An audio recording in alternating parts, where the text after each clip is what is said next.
What's going on, ladies and gentlemen? Glad you could tune in with Freedom with Crypto. My name is Joshua Alphonse, and today we are going to talk about, is Bitcoin the MySpace of Facebook? All right, Facebook. Is Bitcoin the MySpace of cryptocurrency? Not Facebook, but cryptocurrency. All right. So when I say that, I want you to think of how Facebook dominated. All right, MySpace. I don't know about you, but when I was in middle school, MySpace was everything, man, with the little music background and, you know, all the personal things you can do. But Facebook came and just took over. Everybody used Facebook. Over half of the world is using Facebook, all right? So the question is, what alternative coin is going to take over Bitcoin, all right? As you can see, Bitcoin is, let me refresh the page right quick. Bitcoin is up 2.94.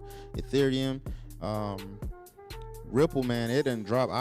If I was you, I would sell Ripple right now, because I think it's going to go down a little bit more. Now, if you're a long-term holder, it's going to go up. But if you just want some money right now, depending on what you want to do with your money, if you're a right now type person, it's the best time to sell. All right. Everything is looking good. As you can see, Bitcoin, once it's up, everything is doing good. You have some hit or misses. I don't even know what this is. Ray of blocks, that thing just snuck up number 20. Wow. I have to look at that later on, but everything's doing good right now. So I want to show you two specific videos that I have for you today, and I want to show you some articles, whatnot. But let's go into the first video. All right. This guy is, get my book. His name is Steve King. He's an economic specialist. Basically, he's talking about Bitcoin and, you know, what his thoughts about it. He's a great guy. I think he's a great guy. But before you watch this, people, if you invested in Bitcoin, I'm not trying to, you know, say it's a scam or whatever. I need you to clear your mind. All right, clear your mind and take in the information, because I know when I first started, I didn't want to hear nothing nobody said that was pushing away Bitcoin. All right, I'm not pushing away cryptocurrency, but what I'm saying is, open your mind. I need you to woosah. You ever heard of woosah? Open your mind and really grasp what I'm saying, and then you can, you know, comment below or whatnot. All right, so the first video, he's gonna talk. All right, I hope you enjoyed this video, so let's get into it. All right, coming up next. Bitcoin's value has plunged 13.5% after South Korean officials said they're planning to ban cryptocurrency trading. There are great concerns regarding virtual currencies, and the Justice Ministry is basically preparing a bill to ban cryptocurrency trading through exchanges. Now, the fall in Bitcoin means it's dropped to its lowest level since the new year. The highest value so far this year was reached on the 7th of January when it hit $17,000. We spoke to economics professor at Kingston University, Steve Keen. He thinks Bitcoin was only created for speculators. It's perfectly designed for speculation. It's very, very badly designed for money. Now, once people can see the speculation could lead to down as well as up, then all that's left is its use as a form of money, and I don't believe it has that capability. So I think the downside is a damn sight larger than the upside. The actual concept of having an algorithm replacing having a trusted third party for transactions can work if the transactions can occur at the speed we need, which is something of the order of 100,000 or more transactions per second. So I know there are some cryptocurrencies that are working in that direction. There are even blockchain technologies that don't use a cryptocurrency. They use existing currencies but enable you to make the transactions through the algorithm rather than through a banking system. So one of those, more than one, more likely is going to survive, but I don't think Bitcoin is going to be the one that does. Now, I must be honest, guys. The old me would have just said, you know, Steve King, you don't know what you're talking about. Get out my face, and yeah, whatever. Because I didn't want to listen because I have invested. But if you really listen to what he's saying, he's not saying that Bitcoin, I'm sorry, not Bitcoin, but cryptocurrency is going away.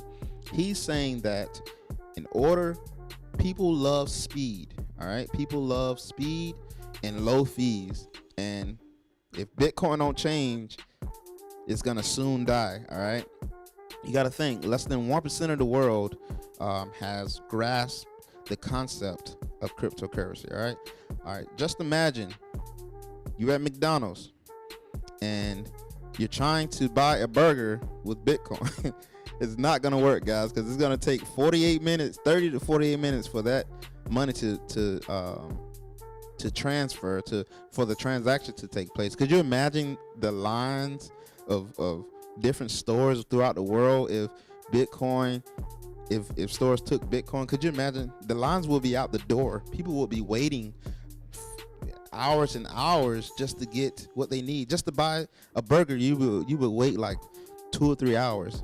All right. So when we talk about reality, all right, so in the internet world, okay, it's fine, because if you're shopping on Amazon, you know, who cares? It's gonna take at least 2 or 3 days before your merchandise to get to you.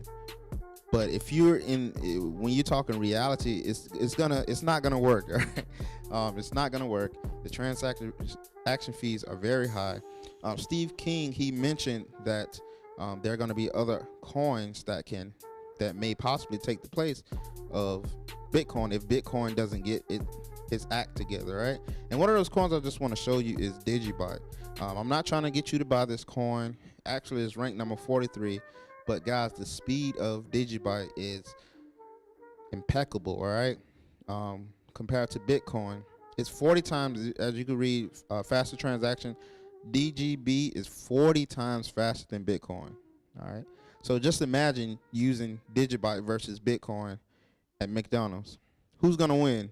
I think Digibyte is going to win because it has low transaction fees, it's faster, and that's just how humans are. Humans love speed, especially in this time of day. Probably back in the day, Bitcoin would have worked in the real world, but I don't think it's going to work once 5% of the world take on cryptocurrency. All right. Also, this guy right here, John McAfee, everybody know he's a big pusher of cryptocurrency. This is what he tweeted 23rd December 2017.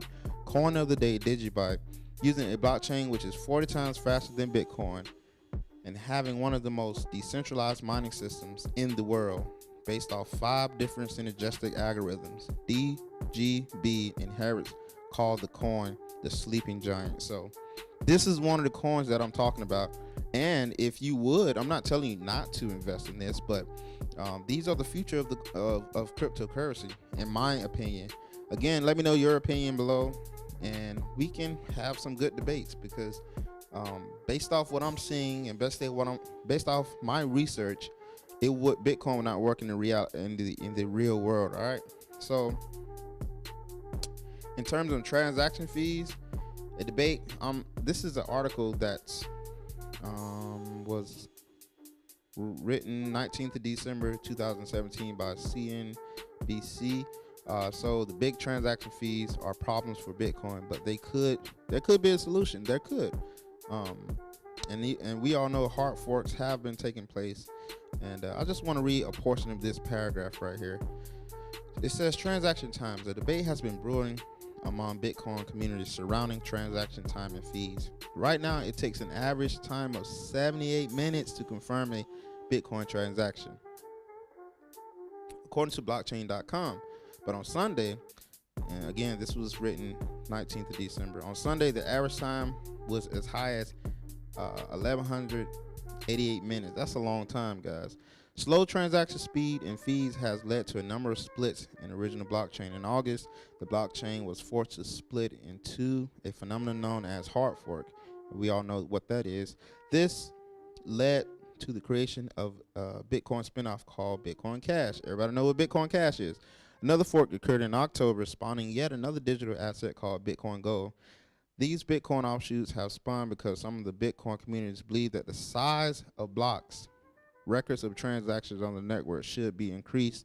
A proposed update known as SegWit 2x would have increased the block size from 1 to 2 megabytes, but this was dropped last month. So if you don't know anything about blockchain technology, basically, in order for this to work, think of a block, an actual block, and transactions are stored in those blocks, and once it gets full, another block is created. So basically what they're saying is if the SegWit 2x would have taken place at the end of 2017, the speed would be faster, but that didn't take place.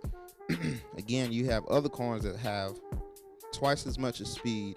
I'm gonna have this article in the description below if you want to continue to read, but I just want to show you another video.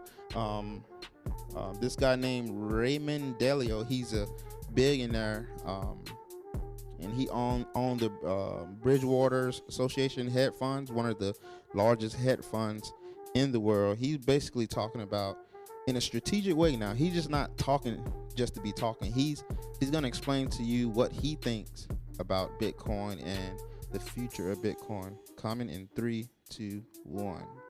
Let me ask you about Bitcoin. Okay. Bitcoin, people say the same thing. It's a store of value. You've got to have it diversified. The dollar's not safe. It's been going up and up and up, yet recently it crashed. Jamie Dimon came out and said it's a complete fraud. He'd fire anybody at JP Morgan who invested in it because he wouldn't want people that stupid working for him. What do you think? There are two purposes of a currency. Is it a medium of exchange? And is it a storehold of wealth? Those are the basic ingredients. Bitcoin is not an effective medium of exchange by and large. If I have a Bitcoin, I want to go buy things. It's not easy to buy things with the Bitcoin. And in terms of a storehold of wealth more reflects, like gold, more reflects the opposite of what money is doing, right? And so you look at it, it's a storehold of wealth. Bitcoin is a speculative, it's a speculative bubble, right?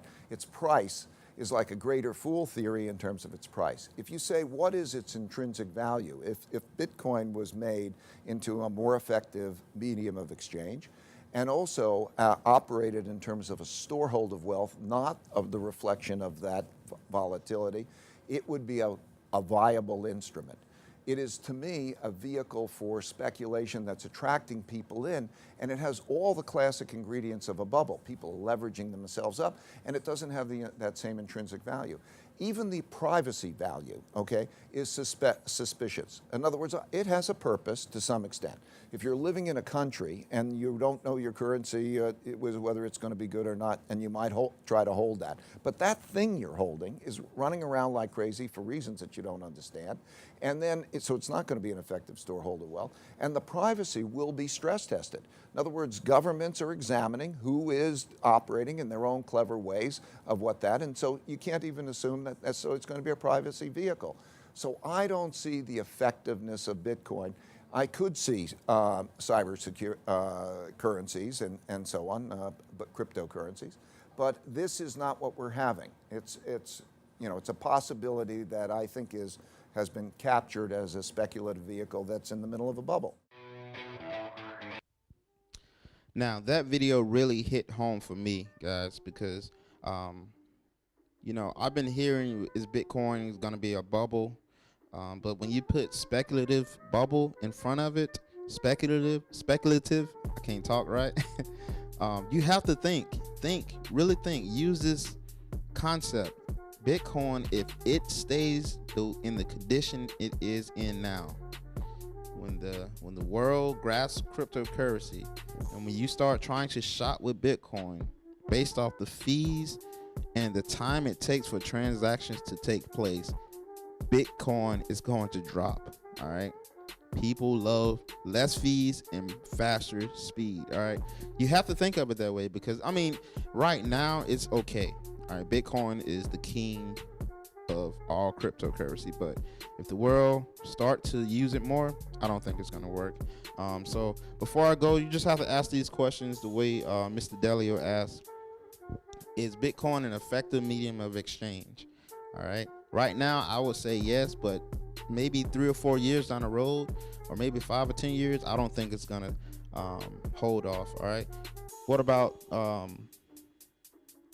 is Bitcoin a storehold of wealth? You got to think, will bigger companies use this cryptocurrency for wealth? All right.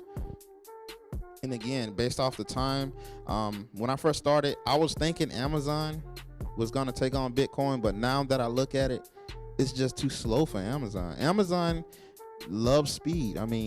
They like making their money fast and efficient. All right. And with Bitcoin, it's just impossible to keep up with the market they have right now. All right, so I don't think they will use Bitcoin, but there are some stores, because I'm in Europe right now and I go to Amsterdam. There are some stores that actually use Bitcoin, and I think it's awesome. But in the future, I don't think it's going to work. Let me know what you think. Like and subscribe to this YouTube channel.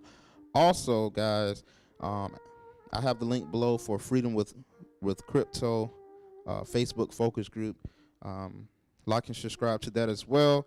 And let me know what you think, guys. Let me know if you think Bitcoin is the Myspace of cryptocurrency. Personally, I do. I could be wrong. This is just all my due diligence. I'm just doing my homework, looking up different disadvantages and advantages. And this is a disadvantage of Bitcoin. Bitcoin is just too slow and has too many fees. Let me know what you think. Like and subscribe. And I am out.